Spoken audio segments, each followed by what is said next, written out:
আসসালামু আলাইকুম গাইস, কি খবর? ভালো আছেন সবাই?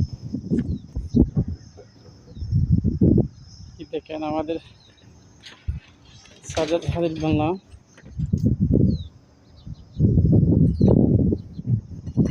এই যে ঘরের বিল্ডিংয়ের হাদিদের কাজ করা হয়েছে। কালকে ইঞ্জিনিয়ার আসবে, এসে পাঁচিং দিয়ে যাবে।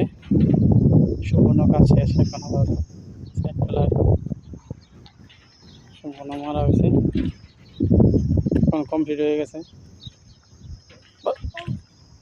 কালকে আসলে দেখলে বাস পাঁচিং দিয়ে গেলে ইঞ্জিনিয়ার দেখে আসার পরে ঢালাই দেওয়া যাইব।